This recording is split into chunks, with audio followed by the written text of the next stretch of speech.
हमने देखा था लॉर्ड जलामा निन, गोकू और डीमन किंग को अकेले ही हरा देते हैं और वो बस इन्हें इसलिए ही छोड़ते हैं क्योंकि वो बहुत कमजोर थे। कुछ टाइम बाद जब डीमन किंग उठते हैं तो उनसे बर्दाश्त नहीं होता कि जलामा ने उसे फिर से हरा दिया। इसके बाद वो अपना आपा खो देते हैं और वो अपना पावर लेवल पागलों की तरह बढ़ाने लग जाते हैं।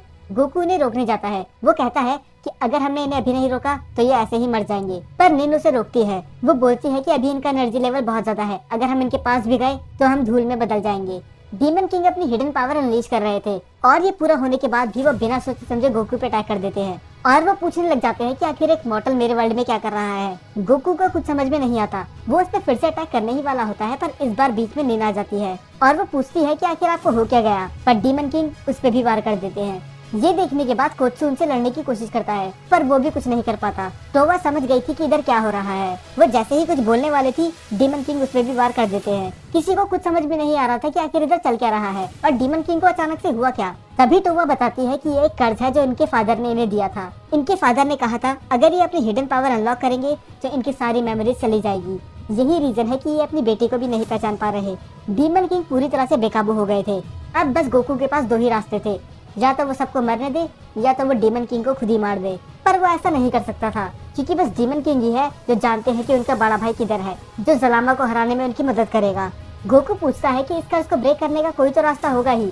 फिर टोवा बताती है कि इसको बस डीमन किंग के फादर ही ब्रेक कर सकते हैं, जो कि अब हमारे बीच में नहीं है। फिर टोवा बताती है कि एक दूसरा रास्ता है, पर वो बिल्कुल ही इम्पॉसिबल है। हमें बुलाना होगा लेडी अकुनो को। गोकू पूछता है कि आखिर ये लेडी अकुनो है कौन। फिर टोवा बताती है कि कई साल पहले लेडी अकुनो और डीमन किंग को एक दूसरे से प्यार हो गया था, पर वो एक डिवाइन एंजल थी और डीमन किंग एक सुप्रीम डीमन, तो इसीलिए दोनों को हमेशा के लिए अलग कर दिया गया। और डीमन किंग आज भी उन्हें याद करते हैं, तो बस वही है जो इन्हें वापस कंट्रोल में ला सकती है। फिर गोकू बोलता है कि हमें उन्हीं के पास जाना चाहिए, पर टोवा बताती है वो इनमें से किसी मल्टीवर्स में नहीं रहती, वो रहती है डिवाइन मल्टीवर्स में। गोकू हैरान था क्या इससे भी कोई ऊपर मल्टीवर्स है। फिर टोवा बताती है कि हमें उस मल्टीवर्स में जाने के लिए आर्कएंजल ब्लड चाहिए होगा, पर वो हमारे पास नहीं है तो हम उधर नहीं जा सकते।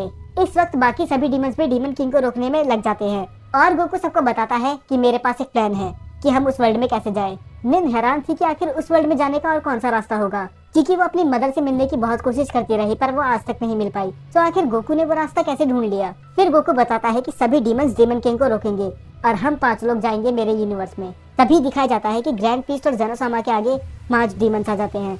वो हैरान थे कि अब गोकू भी पूरी तरह से डीमन बन चुका है और उससे भी बड़ी बात उसकी शादी डीमन किंग की बेटी से हो गई। गोकू उन्हें बताता है कि वो पुरानी सारी बातें भुला चुका है और गोकू बोलता है या तो तुम हमारी मदद करो वरना मैं तुम्हें जान से मार दूंगा। ग्रैंड पीस्ट और जेनोसामा दोनों ही जानते थे कि वो गोकू को नहीं हरा सकते क्योंकि वो अब एक अलग ही पावर लेवल पे था। तो वो पूछते हैं कि आखिर तुम्हें क्या मदद चाहिए। फिर गोकू बताता है उसे चाहिए सुपर ड्रैगन बॉल्स। ये सुनने के बाद टोवा और निन को रियलाइज होता है कि ये उनने कभी क्यों नहीं सोचा। निन इतने सालों से अपने मदर को ढूंढने की कोशिश करती रही पर उसने कभी सुपर ड्रैगन बॉल के बारे में सोचा ही नहीं। फिर हमें दिखाया जाता है कि निन सुपर ड्रैगन को समन करती है और वो पूछती है कि डिवाइन मल्टीवर्स में जाने का क्या रास्ता है। फिर सुपर सैंडोन उन्हें बताता है कि इसके लिए तुम्हें आर्कएंजल ब्लड चाहिए होगा और दूसरा रास्ता ये है कि 6 लोग अपनी डिवाइन पावर एक ही जगह पर अनलीश करें।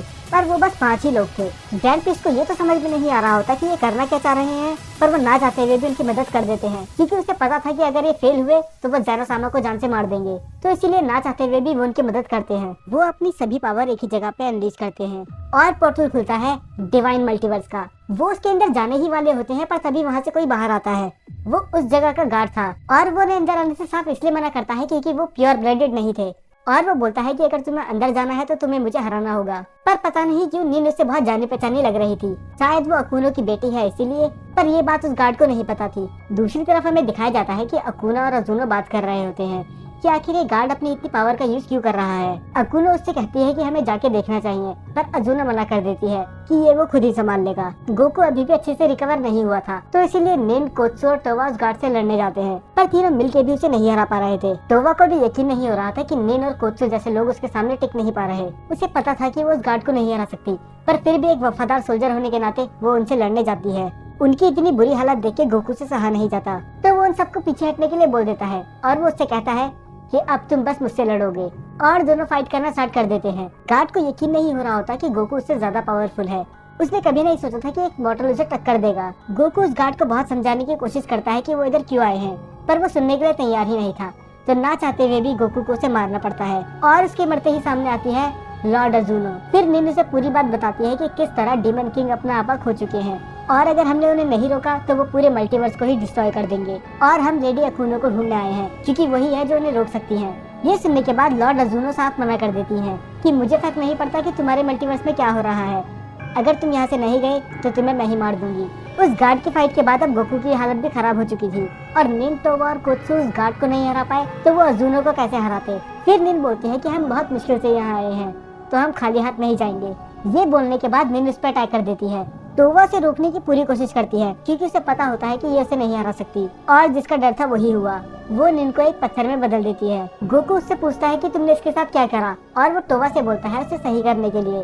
फिर टोवा बताती है कि ये उसके बस की बात नहीं है, ये बस डिवाइन एंजल्स ही कर सकते हैं। गोकू बोलता है कि हम यहाँ से चले जाएंगे पर तुम इसे सही कर दो, पर लॉर्ड अजुनो मना कर देती है कि यहाँ से कोई नहीं जाएगा, तुम लोग जिंदा रहने के लायक नहीं हो। और वो उन पे बहुत ही पावरफुल अटैक करती है पर वो अटैक बीच में ही गायब हो जाता है। और तब हमें दिखाई जाती है लेडी अकुनो और वो बोलती है कि मैं इतने सालों से चुप रही पर तुम मेरी बेटी को नुकसान नहीं पहुंचा सकती। तब लॉर्ड अजुनो को रियलाइज होता है कि ये डीमन किंग और अकुनो की बेटी थी और वो उनसे बोलती है कि मुझे लगा था कि तुम इतने सालों बाद उसे भूल चुकी होगी पर तुम अभी भी उसके बारे में सोच रही हो और अब तुम उस डीमन के लिए हमसे भी लड़ोगी। फिर वो बताती है कि मैं इतने टाइम तक यहाँ कैदियों की तरह रही, वो भी बस इसीलिए कि मैं अपने लोगों को खुश कर सकूं, पर अगर मेरी बेटी को कुछ भी हुआ तो मैं तुम लोगों को नहीं छोड़ूंगी। ये सुनने के बाद गोकू को थोड़ी तसल्ली मिलती है और दूसरी तरफ दिखाया जाता है कि डीमन किंग हाफ मल्टीवर्स को खत्म कर चुके हैं और ना चाहते हुए भी लॉर्ड जलामा को उसके आगे आना पड़ता है। लॉर्ड जलामा देखते ही समझ जाते हैं कि इसने अपनी हिडन पावर अनलीश कर ली और फादर के कर्ज की वजह से इसकी मेमोरीज भी चली गई। लॉर्ड जलामा उनसे कुछ बोलने ही वाले होते हैं पर इतने में ही डीमन किंग उन्हें एक पंच मार देता है और इतने करोड़ों सालों में पहली बार लॉर्ड जलामा को दर्द का एहसास हुआ। वो दोनों ही अपनी फुल पावर से फाइट कर रहे होते हैं पर ये बात लॉर्ड जलामा भी जानते थे कि अगर उन्हें उसे अभी खत्म नहीं करा तो पूरा मल्टीवर्स खतरे में पड़ सकता है। तो वो अपने सबसे स्ट्रॉन्गेस्ट अटैक का यूज करते हैं पर उससे डीमन किंग को खरोच तक नहीं आई थी। जलामा भी अपनी पूरी पावर का इसलिए यूज नहीं कर रहे थे क्योंकि अगर दोनों की पावर टकराई तो पूरा मल्टीवर्स ही खत्म हो जाएगा, पर शायद अब डीमन किंग को इस बात से फर्क ही नहीं पड़ रहा था तो वो भी अपनी डेथ बॉल से अटैक करते हैं और वो डेथ बॉल उन्हें लगने ही वाली होती है पर इतने में ही रैमी उनके साथ जगह स्विच कर लेता है और लॉर्ड जलामा की जगह वो मारा जाता है। पर डीमन किंग को यही लग रहा था कि इसने जलामा को फाइनली जान से मार दिया, पर वो फिर भी नहीं रुकता और वो जाता है गोकू की तलाश में उसे जान से मारने के लिए। और हमें दिखाया जाता है कि जलामा अधमरी हालत में पड़े हुए हैं और वो बोलते हैं कि मैं रैमी की वजह से बच गया, मुझे कुछ जल्दी ही करना होगा इससे पहले बहुत देर हो जाए। और ये सब पावर लेवल उन्हें डिवाइन वर्ल्ड पे भी महसूस होता है। अकुनो बोलती है कि मुझे माफ कर देना, मुझे जाना ही होगा और वो एक अटैक का यूज करके अजुनो को डिवाइन चेन में बांध देती है और वो गोकू से बोलती है कि हमें जल्दी करना होगा इससे पहले बहुत देर हो जाए। डीमन किंग अब बेकाबू हो चुके हैं, यहाँ तक कि लॉर्ड जलामा भी उसे नहीं हरा पाए। क्या अकुनो उसे रोक पाएगी? जब गोकू के पास अभी भी कोई ऐसी टेक्निक है जो डीमन किंग को रोक सके? ये सब आपको देखने के लिए मिलेगा अगले एपिसोड में।